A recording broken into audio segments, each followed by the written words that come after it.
Good morning, Boker Tov on this fine Sunday morning. So, last week, another tragic shooting in Highland Park, and I do not want to focus just on negativity.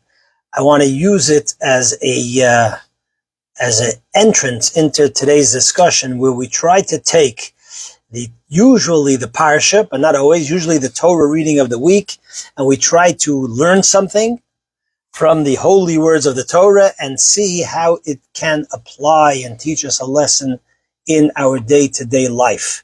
So that's what we're doing over here. So first we're going to say the bracha on our delicious blessed coffee. Baruch atah Adonai Eloheinu melech haolam shehakol nihiya bidvaro. Okay. So this is the story. Many of you probably know the basic story. Some of you don't. But last week we read Parshat Chukat. We read the portion in Numbers called Parshat Chukas. And over there, we read about the known story of the rock of bringing forth water in the desert. So here I'm going to read from one of the different Chumashim, one of the different Bibles that I have here in the office. And we're going to read first the holy words of God in the original Hebrew, and then we shall continue into the translation and have our Torah discussion for today. I hope everybody had a great weekend, a wonderful Shabbat, a family Shabbat, a meaningful Shabbat, etc. Yomer, so here is the discussion. I skipped an extra page here. A minute. Why can't I? Sorry, please bear with me. Okay, here we go. Vaydaber Hashem el Moshe lemor. God spoke to Moses, saying, Kaches hamata v'hakela sa'eda. Go ahead and take your staff together with your brother Aharon, ata v'Aaron achicha, v'dibartem el hasela, you should speak to the rock, le'eineim, in front of the Jewish people, v'nosan meimav, and it will produce water, or its water, is the more literal translation. But I'd say this is after the Jews complained that they did not have water in the desert. The reason why they complained is because Miriam, Moses' brother, passed away, and up to that point, they had water in the desert from miraculously from the rock. But once Miriam passed away, it wasn't her merit that the rock was there with the water. She passed away, and all of a sudden, the water, the pipe, sort of dried up, faucet dried up. They came to Moses and they said, Mir daf and haben Wasser, we need water. And you'll bring forth, says God to Moses, after you speak to the rock, you will produce water from the rock, and allow the congregation, the esbi'iram, and their animals to drink. Okay? The Torah continues to say that Moses took the staff from before God as he commanded him. Moses and Aaron assembled the congregation in front of the rock, but they could not figure out which rock to speak to. This is not a translation. This is an insert of the commentary. The people began to mock. End of parentheses. Back to the literal translation of the text.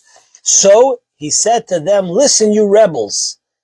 Could we draw water for you from this rock if it's not the right one?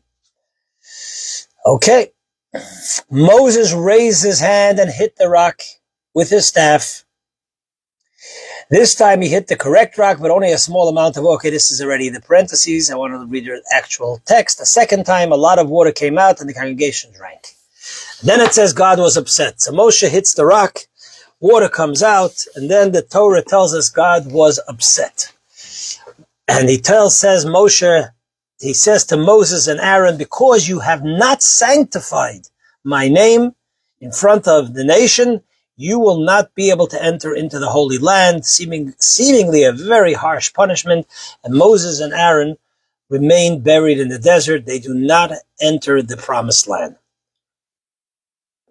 There are, like in every part of the Torah, but I would say here even more, there are many commentaries who struggle with what exactly did Moshe and Aaron do wrong. What was wrong over here? Moshe is told to go ahead, bring forth water from the rock, and he does so, and God is upset. Now, the most famous answer that we know about that is the answer of Rashi, that if you pay closely attention to the words, God tells Moshe to speak to the rock, and Moshe goes ahead and hits the rock. And that was something that God was very upset, as we shall elaborate a little bit more as we continue to study Hashem's Torah over here. Interestingly enough, there are other answers. There is the lesser known answer of the famous Rambam, Maimonides. He says that the tone of Moshe seems to indicate that Moshe was angry, and it is the anger that Hashem was upset about, that God was upset about.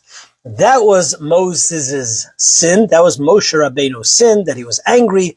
As a result of him being angry, the people thought that God was angry with them.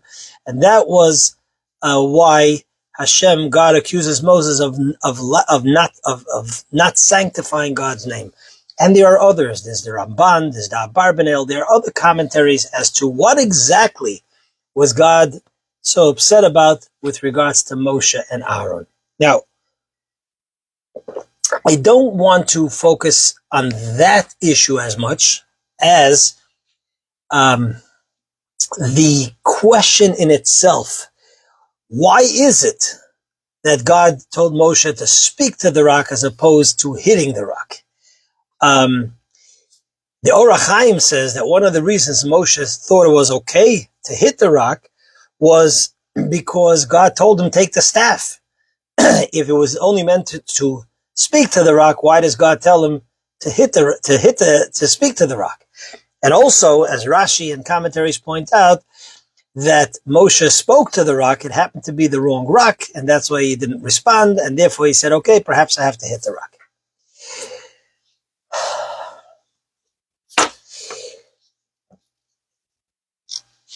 There's much that can be studied over here, but I want to point out another question.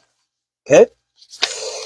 The question of what's the big deal, whether Moshe hits the rock or speaks to the rock, becomes even stronger when we go back. This, as I mentioned in the beginning, as I mentioned before, that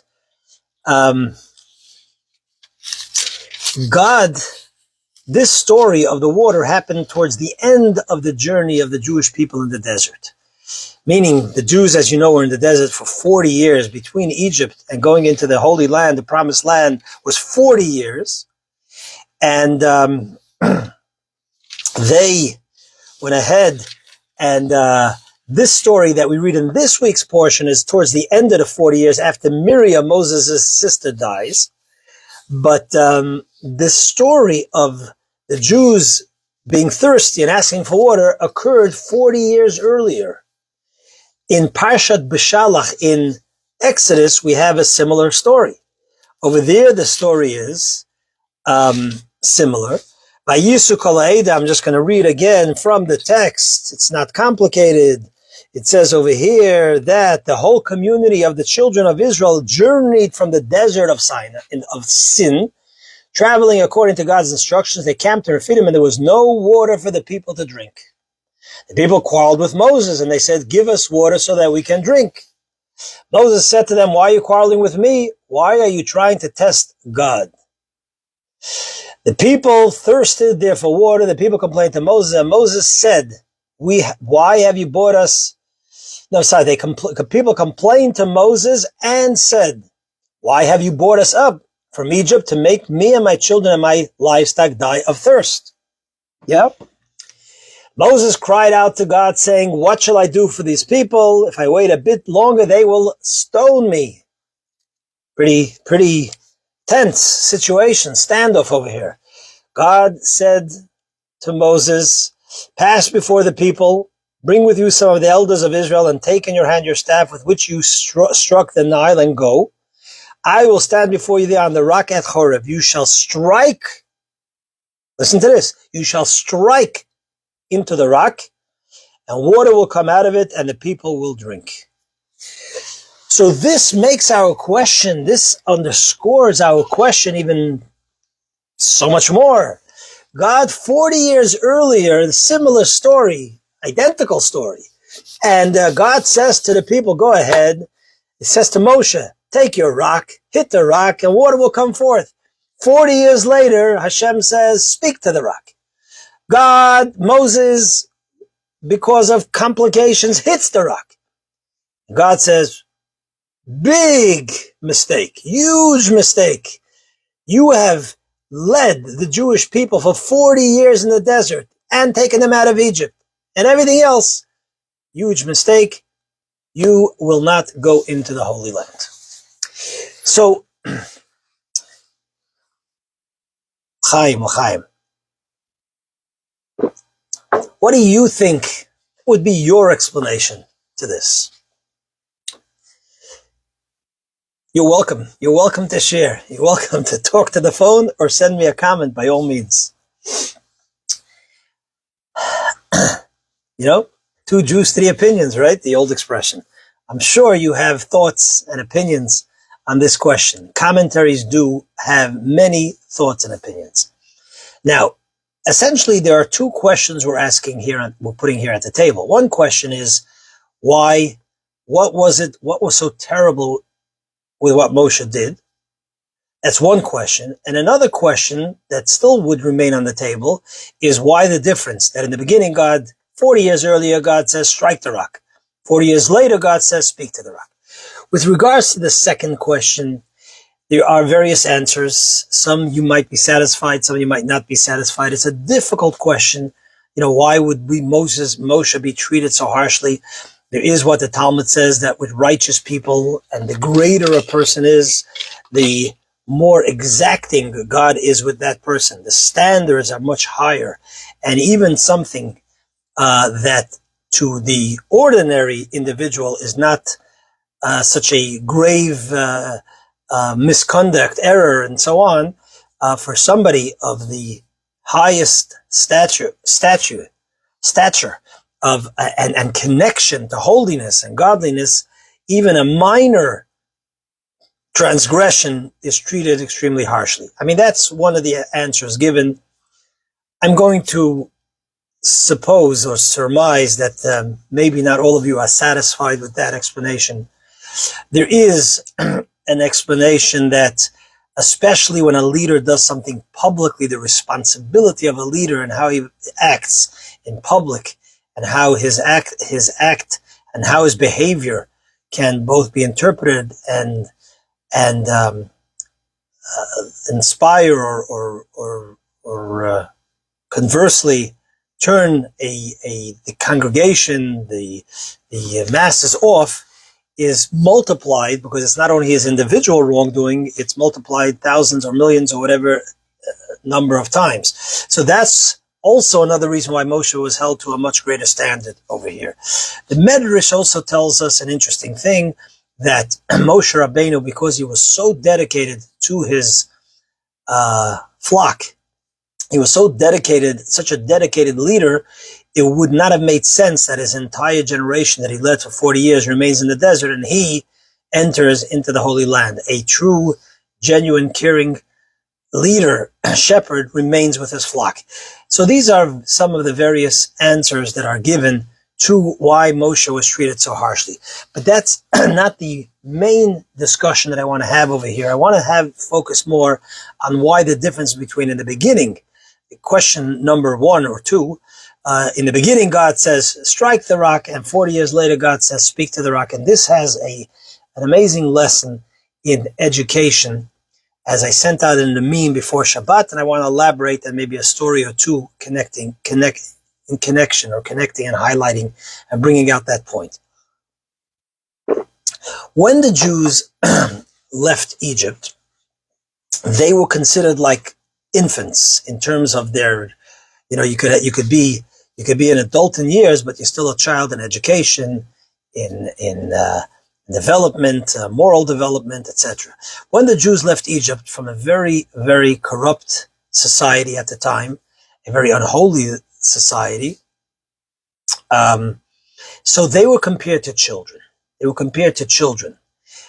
40 years later, after receiving the Torah and learning and studying and being in an environment with Moses and Aaron and the elders of total holiness, they are considered like a child who has matured, become an adult, become a mature teenager, adult, young adult, etc. In the early stages of education, as King Solomon says, Chosech shifto soneh beno, someone who withholds the rod hates his child, meaning that in the early stages of education, you need to be willing, and there are times that you have to discipline the child. When I say the rod, striking, I mean it here more sort of metaphorically, symbolically. There are times where you have to tell the child, azoyidas, as we say in Yiddish, onaf havos. There's no questions. Whether the child understands or doesn't understand, you need to discipline, you need to, I don't know if I want to say the word coerce, which is a little harsh, but you need to direct the child to do something whether they understand it or not. When you don't understand something and you're made to do something, there's an element of discipline there because it's not something you're excited about, it's not something you want, it's not something that you agree with. Nevertheless, a child has to be told azoyidas. I mean, I looked up just a quick statistic on Google, and over there it said that American kids are some of the most spoiled kids in the world. I don't know if that's a true statistic or not, but I think it is safe to say that most of us, especially my age, maybe even 10 years younger, will agree that when we grew up, our parents, by and large, there's always exceptions but by and large, our parents were more quickly to discipline us, and I'm saying this as a positive. Sometimes that had a negative, but I'm saying this as a positive. And no was an acceptable answer. And no, you cannot have this, and you have to earn it, and you have to put in effort for this, and this we don't do. And this, there was very, very clear guidance of what's right and wrong. It was embedded within us. It became almost second nature because of the habit that was grilled within us, and that is an absolute necessity. That is sort of representative in the striking of the rock to bring forth water. It's so the at the earlier stages of education, it is necessary because it's not only necessary because the child doesn't understand all the logic that you would like for him to understand. It's just that there are certain values and teachings that become engraved because it has been inculcated into you, not through the tools of intellect, but just because azoy idus, this is the way it is, as we say in Yiddish. And you become just like, eating with a fork is not something that you have to, is a rationale. So it becomes totally second nature, it becomes who you are. So too, there's, whether it's manners, proper ethical teachings, proper moral teachings, right and wrong. There's a period in a human being's development that these things have to be engraved within you deeper and beyond your level of understanding. Because if it's something that you just do because you understand, it has a limit to how far it goes. And tomorrow I could ask you a question. Tomorrow some other ism comes around and tells you that that's outdated, whatever it might be. But if it's ingrained within you, it'll be there even in times when there are challenges to that. To maybe use the expression and the analogy given in the ethics of our fathers, that a tree that its roots run deep, all winds of the world cannot uproot it. And how do you create these deep roots? That is through the symbolic striking of the rock, meaning not the physical striking, although that might sometimes be necessary, but very, very limited, but more, even forcing a child to habitually do something has an element of striking as opposed to convincing and inspiring and so on. So that's in the beginning stages. But as the child grows up, as they become a teenager, young adult, that's when the talking, after you've created those roots and that foundation, that's when the talking has to start to settle in. That's when you have to start telling a child in a way that they are inspired, that they are convinced, that it becomes part of their thinking. They are transformed also on a conscious understanding, both intellectual and emotional level.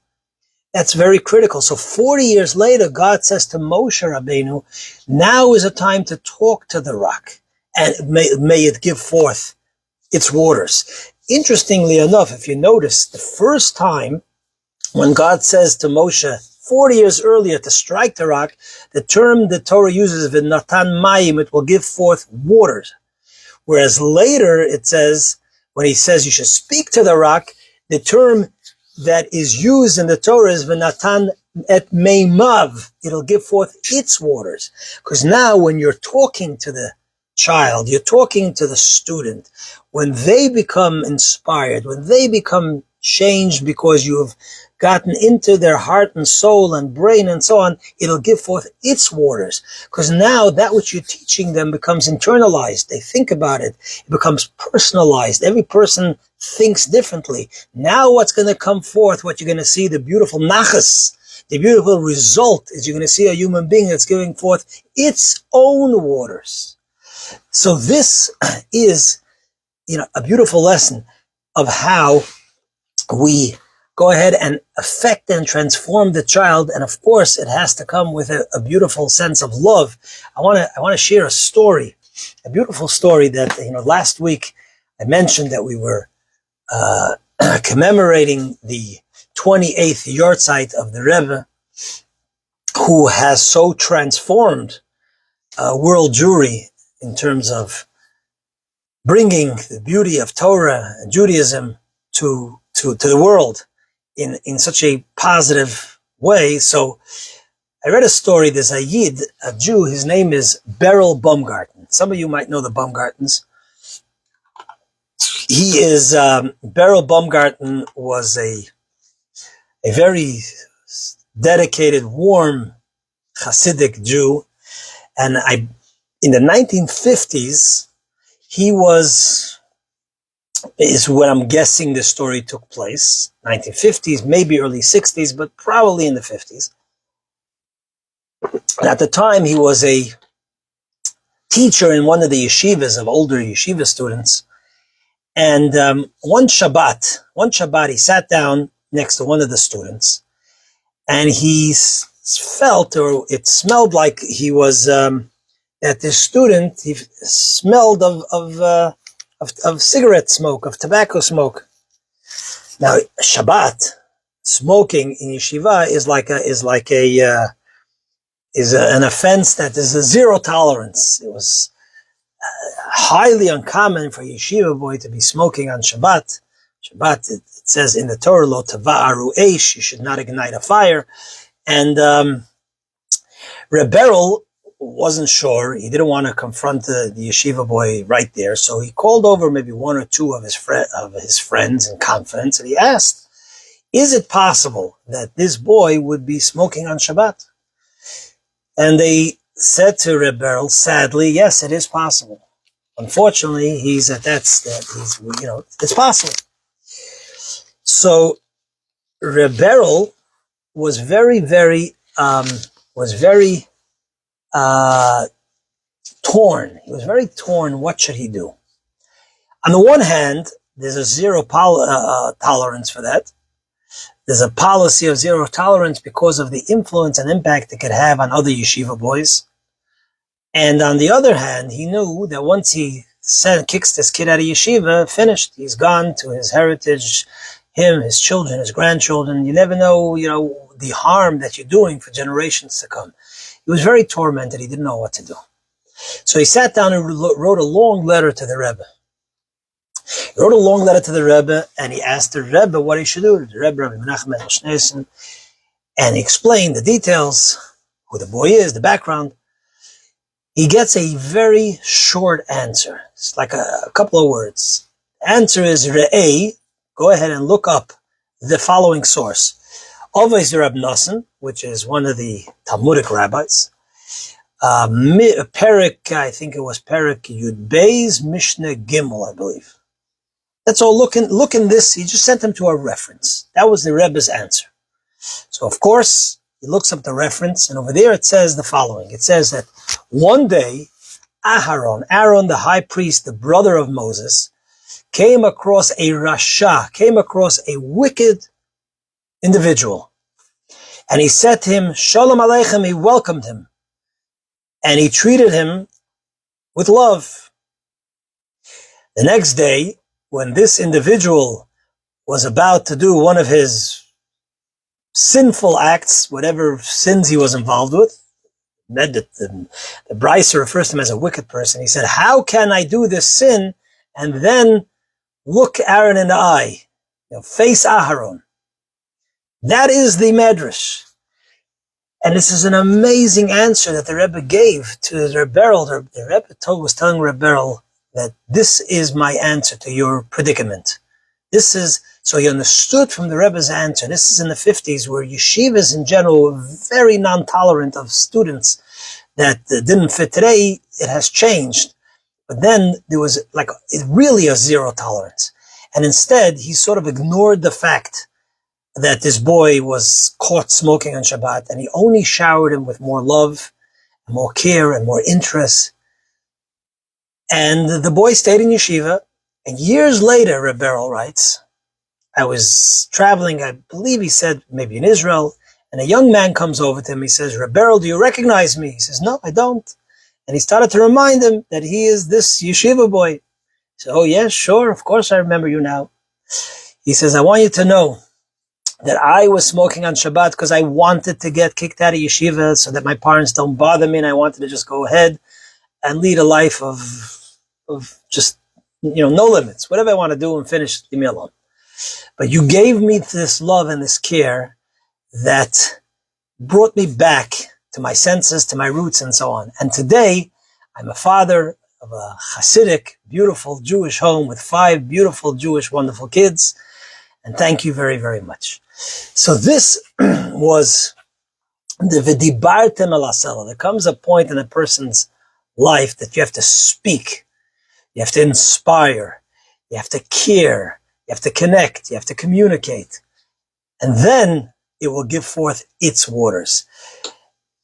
I will conclude with a statement that I saw. Anecdote from Rabbi Shabtai Slavatitsky repeated something, an anecdote related to Reb Meir Shapiro. Some of you might know who Reb Meir Shapiro is. Reb Meir Shapiro is known as the head of the Chachmei Lublin. Lublin, again, some of you might know where that is. It's in Poland. And the Chachmei Lublin, meaning the wise men of Lublin, was a yeshiva established by Reb Meir Shapiro. Reb Meir Shapiro is known as the founder of the Daf Yomi. The Daf Yomi, the cycle of finishing the Talmud in 7.5 years by learning 1 page every single day. The last time they finished the Daf Yomi, they filled up an entire football stadium. I think it was the Giants or Jets Stadium in New York. And it's a worldwide amazing celebration. And he's established this system of learning a daf a day. There's many classes, lectures that focus around this studying of the Talmud daily. So Reb Meir Shapiro, just to also share on the lighter side, why not to deviate for a moment? There's a story told because Reb Meir Shapiro he was the first that had a yeshiva. He had a yeshiva of Torah study that had, if if I remember correctly, the first dormitory in Europe. Up to that point, yeshiva boys would study in the yeshiva, and then they would find families that would take them in, allow them to sleep, find a corner to sleep, or they would just sleep on a bench in the yeshiva. But he was the first one who established a proper dormitory for the yeshiva boys. As a result, the expenses of keeping the yeshiva up were quite high, and he had to fundraise, as most organizations need to do. So it was the style of the yeshivas in Europe, if I understand correctly, where, there was a great scholar, and you came, you studied with him, and he would teach, but he didn't take care of your expenses. You had to figure that out. You went, you found a family that would maybe feed you, you slept wherever you slept. It wasn't formal in that way where where the yeshiva was structured to fully take care of the needs of the yeshiva boys from A to Z. So it was a major expense. And he one time came into someone's home to collect some money, and the fellow says, I'm going to give you 28 zlotys. Zlotys is the Polish dollar. 28 zlotys. Why will I give you 28 zlotys? He says, because my name is David, and David, the numerical value for David is 14. Dalet is 4, Vav is 6, and Dalet is 4 again, so that's 14. And I have an illness in my yad, in my hand. Yadayim, right? Yad. So he said, yad is also 14. Yud is 10. Yeah, Aleph, Bet, Gimel, Dalet, Hey, Vav, Zachay, Tes, Yud. Yud is 10. And another Dalet is 4, so it's another 14. 14 and 14 is 28. Therefore, I will give you 28 zlotys. So Rav Meir Shapiro, who was a very wise and great scholar, says to him like this. He says, thank you very much. I want to give you a blessing that next time when I come to visit you, you should have a machla, you should have an illness in your kishkes. Kishkes are the innards. Your, how do you say kishkes? Whoopsie. Mic fell off over there. How do you say kishkes in English? Slipped my mind right now. The intestines. But the word kishkes in Hebrew, kuf is 100, shin is 300, another kuf is another 100, kishkes, maybe you could put another shin is another 300. So instead of 14, it adds up to 700 or something like that. And that you should change your name from David to Achashverosh in the Megillah. Achashverosh, again, is another probably 700-800. So that was on the light side a story with Rav Meir Shapiro. I just bring it in just a little sharing a light story. Why not? But on a more serious note, and to end off our talk over here, is that Rav Meir Shapiro on the inscription when you walked into the yeshiva was the following verse from Psalms. The verse was, L'chu vadim shimu li, yirat Hashem alamatchem, which translates, if you look in the English translation, come children, I shall teach you. Come children, L'chu vadim shimu li, come children, listen to me. Yirat Hashem, the fear of God, alamatchem, I will teach you. Okay, nice verse. It sets a tone that you come into yeshiva not only to study, but to teach you the fear of God. It's not just a place where you have learning knowledge, but where we shape your character in a holy and godly way. And an important message and lesson for education in our country as well. However, they asked him, there are many other verses. This is not the usual verse. There's the verse of Shaviti Hashem Lenegdis Tamid, God always stands before me. There are many other verses that are more commonly used. Why is it, they asked Rav Meir Shapiro, that you chose specifically this verse? So he said the following. He said, the literal translation of L'chu vanim, although translated as come, actually means go. L'chu vanim, go children. And he said that I want that our Torah institution over here, our Torah education center should be such that the student that comes to study is not only holy and committed and falls into line while he's over here. I want to transform this child, that l'chu vanim, when the child leaves the four walls of this place and he goes out into the world and he's faced with challenges and he's faced with those who might, and the world that might influence him otherwise. You have the um, the societal pressures and peer pressures and so on. What I want is l'chuvanim. When the children from here leave these four walls, Yiras Hashem alamatchem shimuli. I want them to continue to listen to what we teach over here. So this is, as we're dealing with, and I know we've spoken about this week after week, but all in line with the parsha, and perhaps that's the reason why the parshas have this message. As we're talking about our dear children who are struggling and who are committing acts of violence tragically and terribly for all those involved, we really have to ask ourselves, what are we doing to transfer the child? What are we doing? Do we have an educational system that only imposes on the child? Do we have an education that only gives them 2 + 2 = 2? Or do we have an education system? Do we have parents who spend the time of l'chuvanim, that when our children go out from our influence, they go out onto life on their own, they establish their own families, they leave the environment where they're not anymore intimidated by us because of the authority figure that a father and mother should have, but they're now on their own and they've grown up.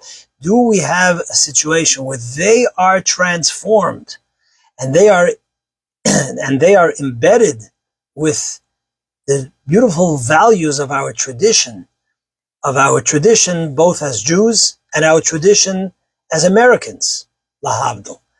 Are they embedded with those values that even when they have troubled times, even when they deal perhaps with their own depression, even when they deal with the rejection and so on, but they have been transformed to be good people at their core by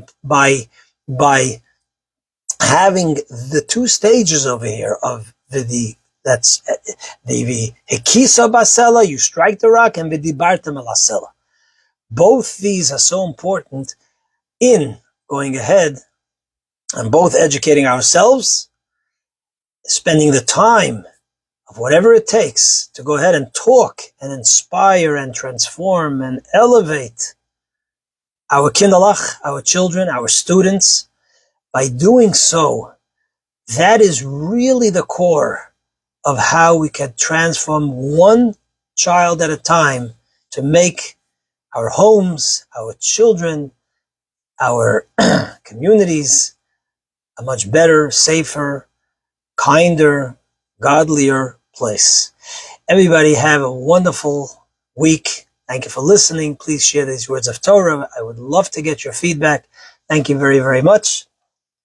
Only blessings.